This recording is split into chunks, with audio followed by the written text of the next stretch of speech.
which is the best Arabic tafseer of the Qur'an available that has been translated into English?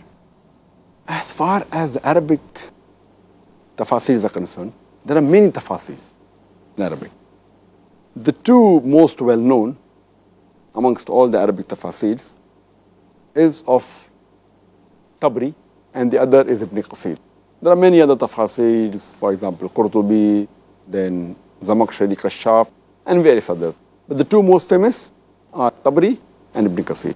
Only Ibn Qasir has been translated into English by many other publishers, including Dar es-Salaam from Riyadh. The name of the commentator of the Quran, Tabri, his full name is Imam Muhammad Ibn Jarir al-Tabri. And he was born in 224 AH after Hijri and died in 310 AH after Hijri at the age of 86. And according to Ibn Khuzaymah, he says that he has read the book from the start to the end. And he does not know of any person more knowledgeable than Ibn Jarir in the full world as far as knowledge of the Quran is concerned. There are many comments by various scholars on the commentary of At-Tabri.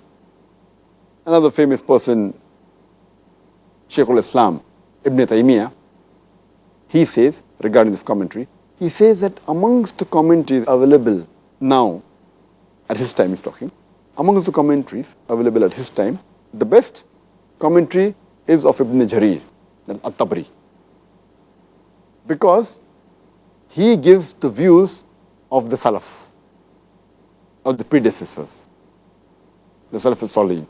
And he also quotes from authentic sanad. The sanad is authentic.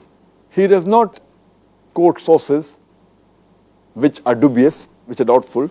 Neither does he quote bidah, that is innovation.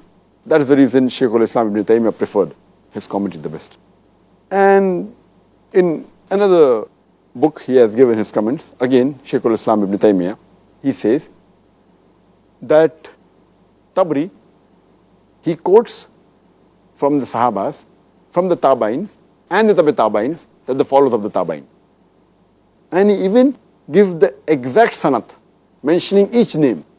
So those who are scholars, it's good for them, they can go back and check each Ravi, each narrator, and check his authenticity, which may not be useful for a layman, common man like you and me.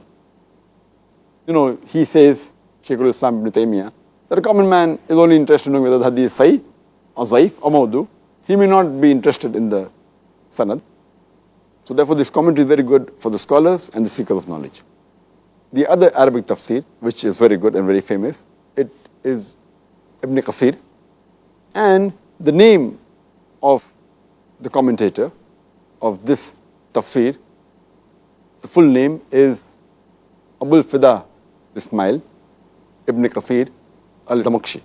His commentary, according to Suyuti, he says there has not been a commentary written similar to Ibn Qasir's commentary. And if you read Ibn Qasir's commentary, he gives cross-references and he quotes other verses of the Quran. He gives the commentary of the Quran from the Quran itself. He quotes the other hadith, Sahih hadith, and many a time he even gives the sanad, especially if it's from Musnad Ahmad, because you are the person who had memorized the full of Musnad Ahmad. So it becomes helpful for a person to check whether it's right or wrong. So Ibn Qasir itself, mashallah, its commentary is very good. So these two commentaries, At-Tabri and Ibn Qasir, are the best. In short, as far as these two best commentaries are concerned, At-Tabri is more famous and better, but it's specially for the scholars and the seekers of knowledge. It may not be good for a layman or ordinary person, but as far as Ibn Qasir is concerned, it's good for the scholar as well as the seeker of knowledge, as well as for ordinary Muslim. These two commentaries in Arabic are the two best one according to my knowledge, alhamdulillah, and Allahu Alam. But only Ibn Qasir has been translated into English by many other publishers, including Dar es-Salaam from Riyadh. Jazakallah khair, Dr. Zakir. Just one little point on that. Which is earlier? The Tabri.